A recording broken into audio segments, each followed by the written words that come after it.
Hello guys, hope everyone's Halloween was good and everyone's busy taking down. I filmed a vlog yesterday taking down, but I pretty much just showed it before and showed it when it was done, so there wasn't much of a point of the vlog. But you know what it would look like before. It's pretty much gone. The back wall and the creepy collection pole, the tree, and the broken tent is all that remains.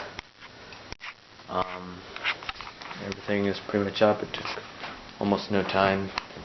Today's gonna be pretty much a talking vlog. But also got some exciting stuff that you don't know yet because I said it in yesterday's vlog.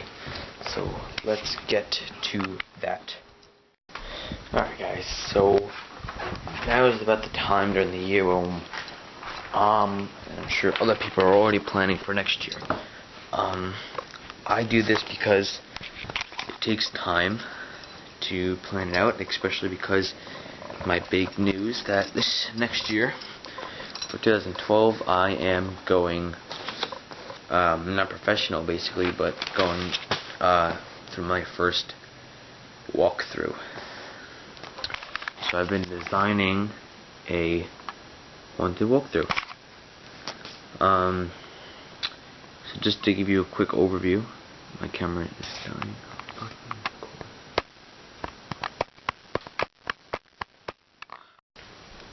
Hey guys, so now is that time of year again, as I said before, that I start planning.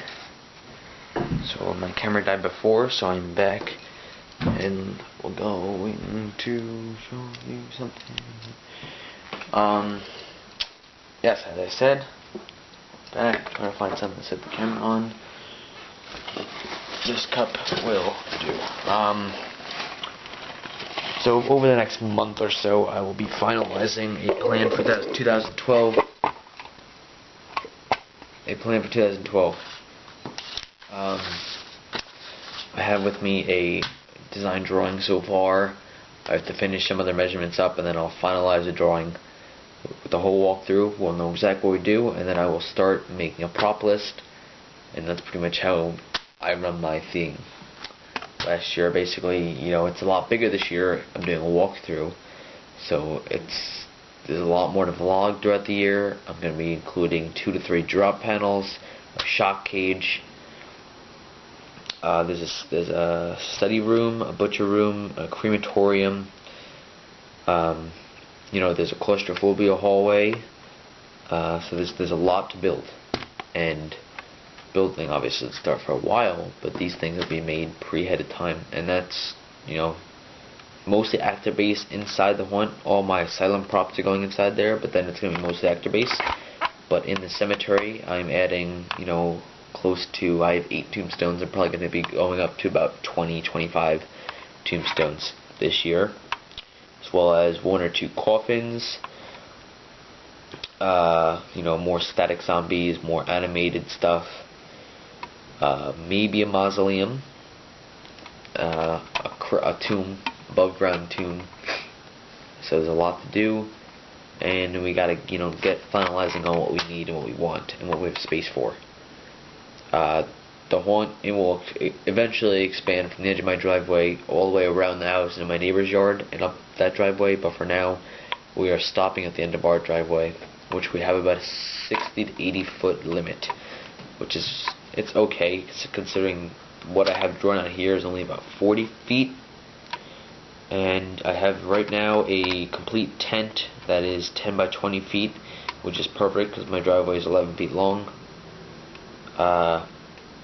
That I matched with a front facade, a front house facade looking, which will run up 20 feet, and then we're going to use other small tents and tarps to create the area. And I also designed an actor coves.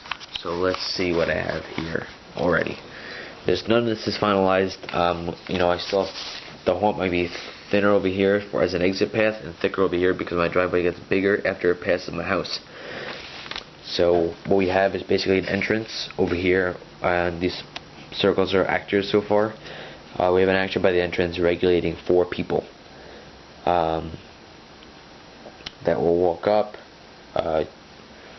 There will be, just looks like it's leading to a study room, so there'll just be like house kind of things, maybe a coat rack over here, pictures, no scares. It's gonna be dark, not much lighting, and you'll lead into the study room with the group.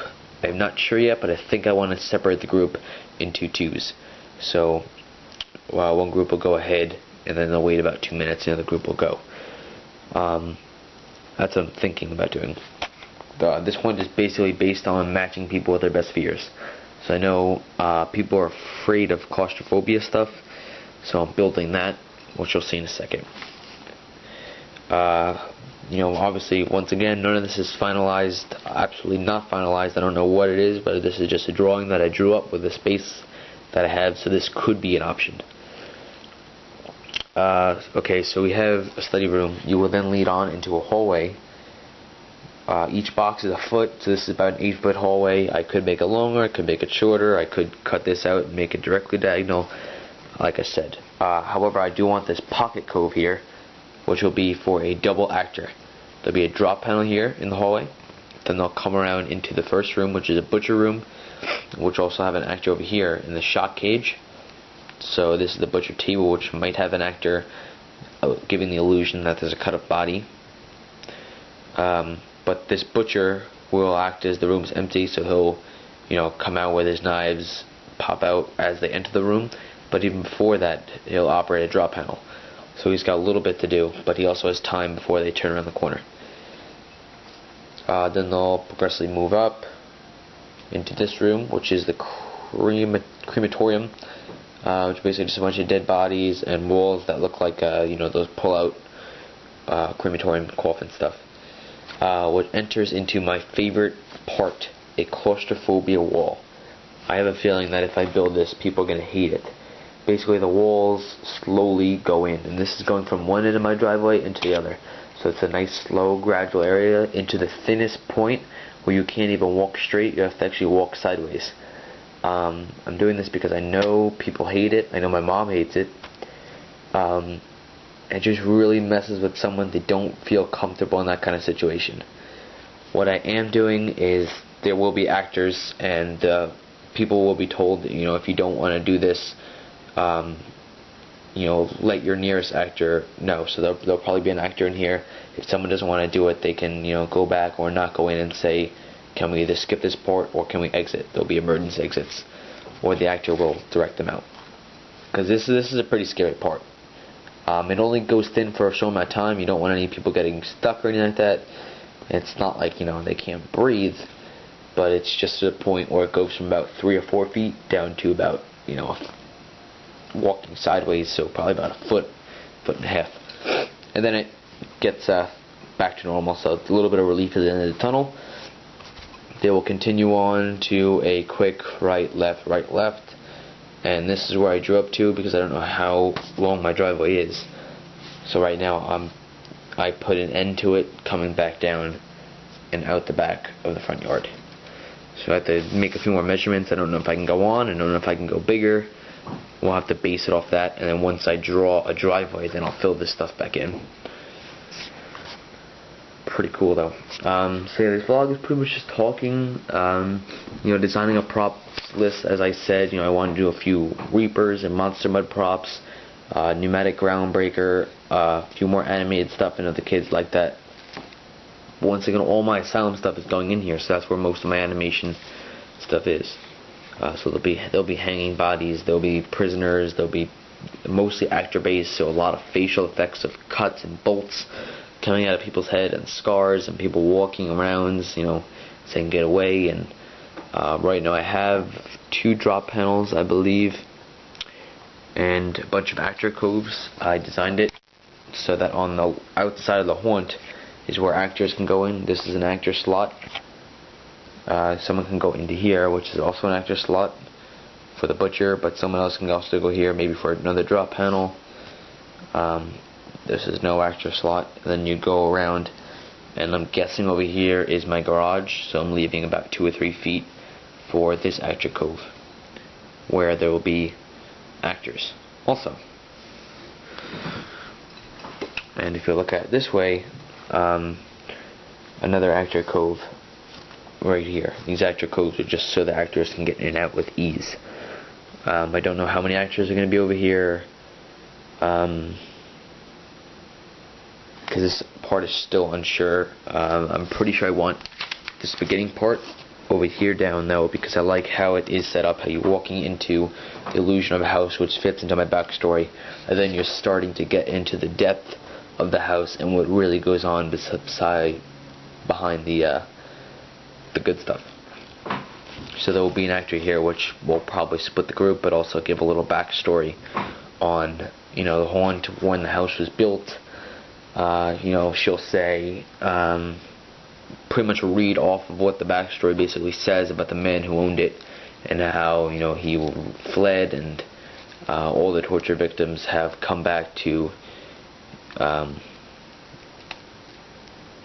take over the deceased. Not torture victims, take over, you know, the people who come by to take it as a museum, as a sort of revenge or anger relief. So basically the first thing to do is to get the peak of the dimension of the front of the tent, to build the facade to that, and the whole structure will be built out of pallet wood, besides the exception of a few different walls which can be built during the season, actually, you know, just building wall panels, and most of it will be black plastic. I'll have to get heat lamps and stuff like that, so there's a lot to do, but this is, you know, it's a cheaper way to do this because I'm not really taking much expenses building this. You know, there's not going to be a lot of lighting. It's mostly actor based. There's a few props, and I do want to build another, you know, one or two animated props, you know, probably motorized props, but most of it's actors because they give the true scares. So they'll be popping out of walls and drop panels, you know, which aren't that expensive. So that's pretty much what I have. This is about 40 feet length, which is already pretty big. I was thinking about charging. Everyone's been saying I should do that. You know, after seeing the amount of people that don't even want to go up in the yard display, I know that it's scary enough for people not to want to even enter to charge. However, you know, I would do something like, you know, everyone was saying $5 per person is good. I thought it was a little expensive, so I would do something like $5, but if you bring canned food, $3 or something like that. So it's all in good thinking, but you have to start early because I'm jumping far ahead. And this was basically what I wanted to do last year, but I didn't have the props or the amount of time to build the walkthrough. So now I can take all the props I built last year on top of the props I'm making this year, and I'll have enough. Plus a lot of Goodwill stores to get house stuff like trunks and, you know, gothic candles and lots of good stuff. So, and if you live nearby, you maybe want to be an actor. Hey, you know, I'll look for volunteers if anyone, my vloggers are close. I feel like scaring people. Because we got the publicity out this year, so now my family's understanding that we can go this extra step. You know, we have got news team coverage, we have a food drive backing stuff, you know, with over 150 pounds of food. You know, we've had mobs and mobs of people coming by, you know, pulling over, coming from different towns. You know, word of mouth has spread that this is the house to come through. So next year, I need to get it out more to attract more people to the haunted house. I don't want people coming to the haunted house and then complaining they can't go in because they don't, you know, they didn't know about it and they don't have money, because I want to start feeling bad. So I will be creating a banner. I will be, you know, posting it on Facebook. I will be sending out flyers and putting them in nearby stores and handing them out to different towns and hopefully getting news team coverage before it happens. So it's a lot to do, but we're going to get it done because that's what we do. So that's pretty much it for today. I'm going to finish taking down the Halloween stuff outside, and we will begin modifying things that I have down for next year and then putting it back up. And I also put things away neatly to create space. So until then, see you next year. Just kidding. Just kidding. I'll be back.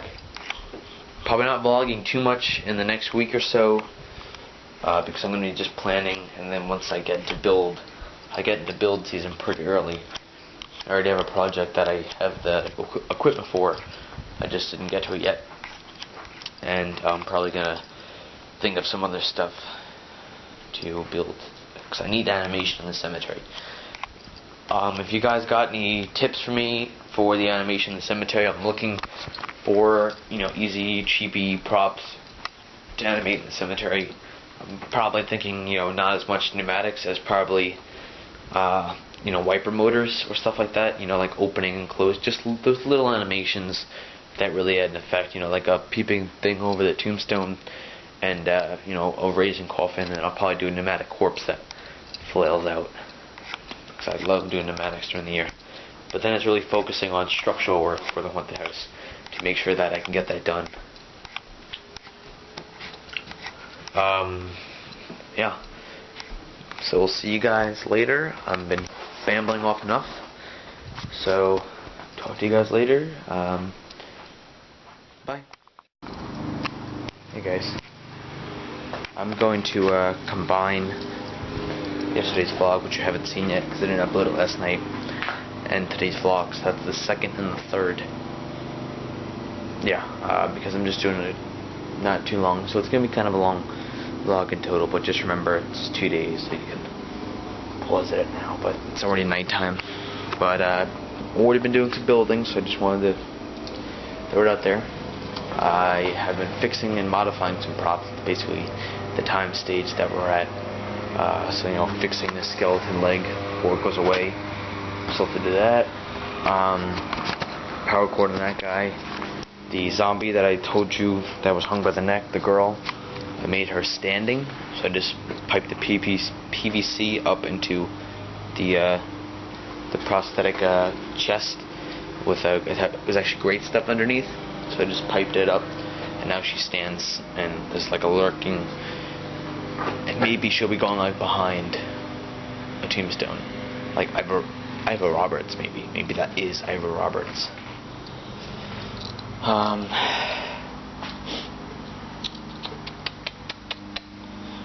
I also started piping for my new pneumatic prop for 2012 already. I'm a freak. It's already piped for the water mister. You can see it right there. It was pretty easy, just poked a hole there, poked a hole here for the mechanism for the something for the trauma kit to attach onto the stiff part of here, which is probably by the legs. There's rings by the legs, so I'll probably build something for that. And it's piped at the back, so you really won't even be able to see it once it's on the tail.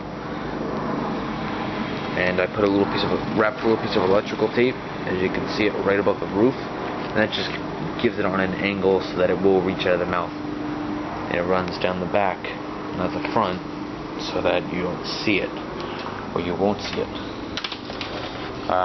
And then the cylinder will go in there. I'm going to try and find a kit. I just like to get it all in once. It's pretty much two separate things, but the only pneumatic build for 2012 is this, which it's already all done. You just need to put the framework together, put the groundbreaker, and the rat, and I don't know what else. I think I was doing an animated sit-up guy in a coffin, and that was about it for the pneumatic props. Because I wanted to do a lot of wiper motor props, just like simple little animations in the cemetery, as I mentioned, so I'm not going to go over it again. Yes. I think I just said banana. What did I say there? Maybe it didn't work. And I already have a bunch of other stuff for the prop to kind of lower the expenses, which is actually pretty damn sweet. Because I have a sensor for it. I don't have a regulator. This regulator is for this prop, so I still need to get a regulator. And but I do have a peekaboo controller with sound. So speakers for that. It's all wired. So really, yeah, I'm cutting the expenses of that prop by matching other props.